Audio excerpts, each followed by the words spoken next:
Mari kita mulai membahas penentuan medan magnet pada suatu titik di dekat kawat yang mengalirkan arus listrik.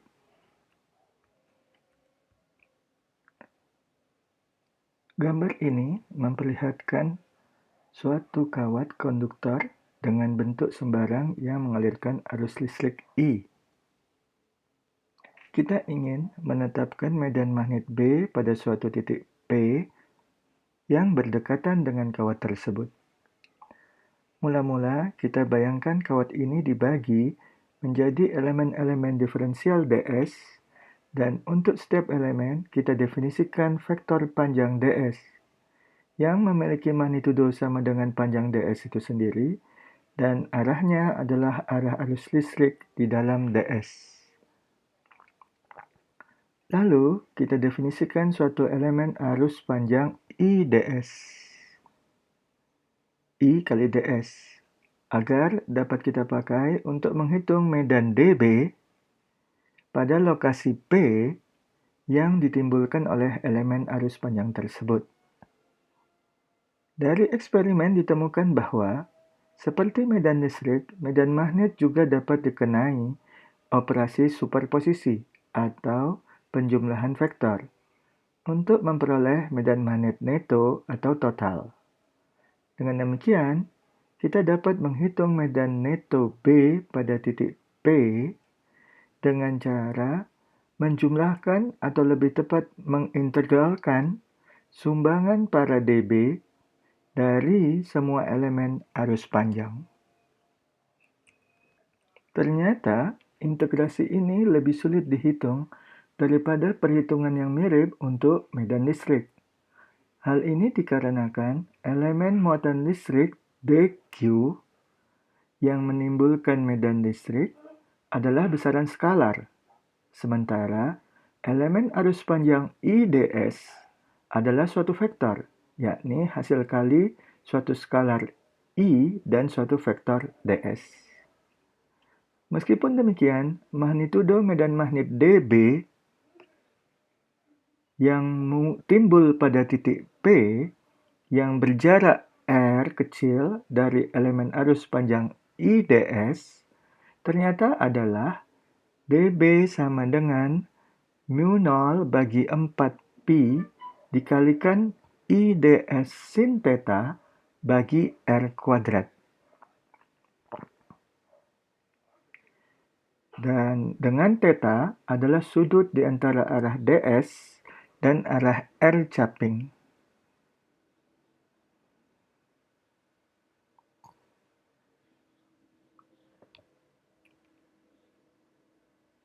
R caping sendiri adalah vektor satuan yang menunjuk dari ds ke arah lokasi P. Lambang mu0 adalah suatu tetapan yang disebut sebagai tetapan permeabilitas, yang nilainya secara tepat adalah 4pi kali 10 pangkat minus 7 Tesla meter per ampere, atau sekitar 1,26 kali 10 pangkat minus 6 Tesla meter per ampere. Arah medan magnet diferensial dB yang timbul ditentukan oleh perkalian silang vektor ds dan R caping. Oleh karena itu, hukum Biot-Savart dapat dinyatakan dalam bentuk dB sama dengan mu0 bagi 4pi dikalikan IDS cross product atau kali silang R caping dibagi R kuadrat. Hukum Biot-Savart yang dirumuskan secara eksperimen ini juga tergolong sebagai hukum berbanding terbalik kuadrat jarak. Kita akan menggunakan hukum ini untuk menghitung medan magnet total B pada titik tertentu yang diakibatkan oleh berbagai distribusi arus listrik. Gambar ini mirip dengan gambar pada slide sebelumnya, namun kini kawatnya berbentuk lurus dan dengan panjang yang tak berhingga. Kita berusaha menentukan medan magnet B pada titik P yang jarak tegak lurusnya dari kawat adalah R besar. Berdasarkan hukum Biot-Savart, magnitudo medan magnet diferensial dB di titik P yang diakibatkan oleh elemen arus panjang IDS pada jarak R kecil dari P adalah dB sama dengan mu0 bagi 4pi dikalikan IDS sin theta bagi R kuadrat. Dengan arah dari dB seperti pada gambar adalah vektor ds cross R capping, yakni ke dalam permukaan slide. Buktikanlah sendiri dengan menggunakan aturan tangan kanan Anda. Perhatikan bahwa medan magnet diferensial dB pada titik P selalu memiliki arah yang sama untuk semua elemen arus panjang yang berada di bagian paruh atas kawat tersebut, dengan titik P sebagai acuannya. Dengan demikian, medan magnet keseluruhan yang diakibatkan oleh seluruh bagian paruh atas kawat itu sama dengan integral dari dB, dengan batas-batas dari 0 sampai tak berhingga.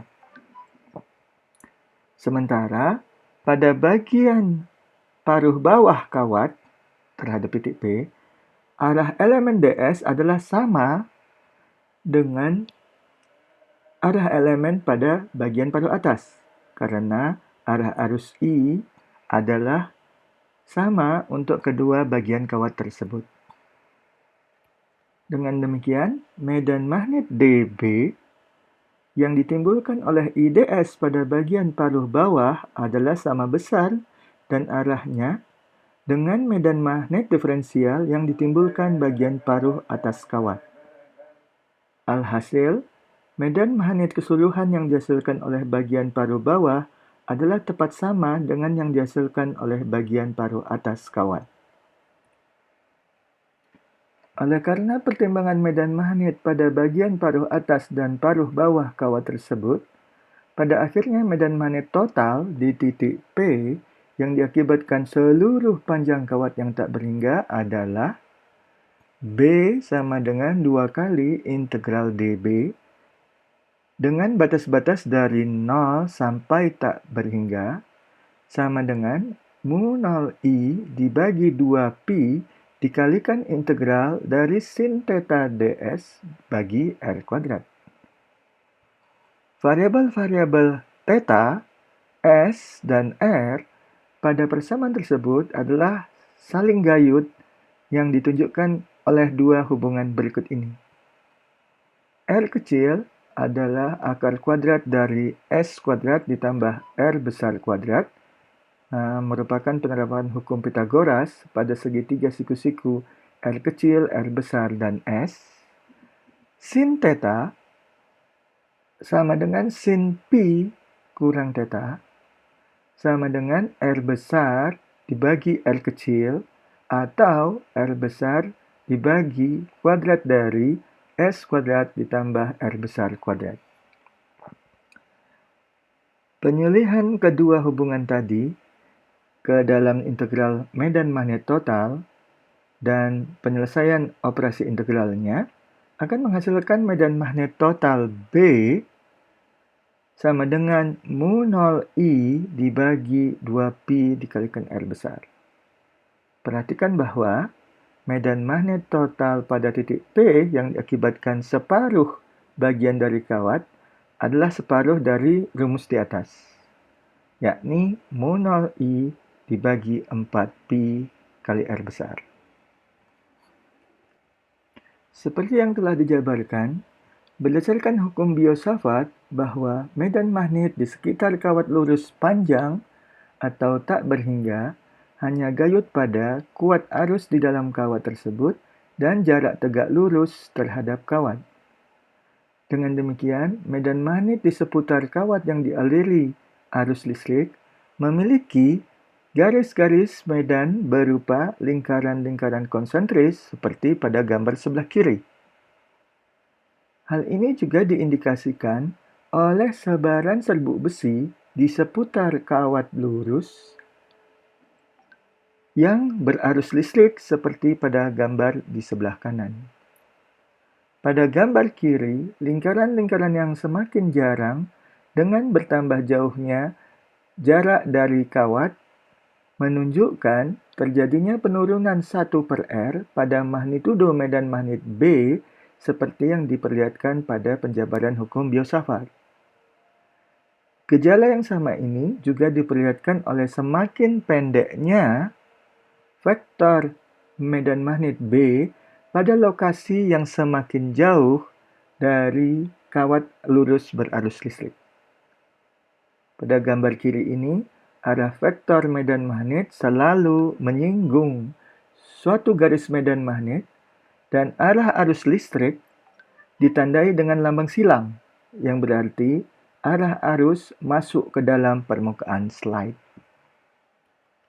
Pada kuliah sebelumnya pernah disinggung aturan tangan kanan untuk menentukan arah gaya magnet FB jika diketahui arah vektor kecepatan V dari muatan listrik Q dan arah vektor medan magnet B.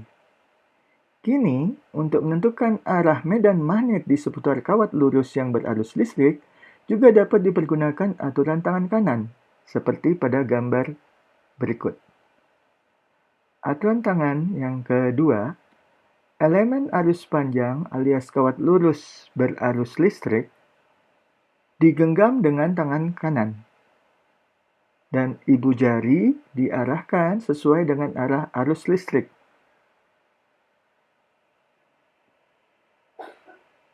Maka, keempat jari lainnya melengkung sesuai dengan arah garis-garis medan magnet yang ditimbulkan oleh elemen tersebut. Pada gambar A dan B, arah vektor B pada suatu titik di dekat kawat selalu menyinggung atau berupa tanggen terhadap garis medan magnet.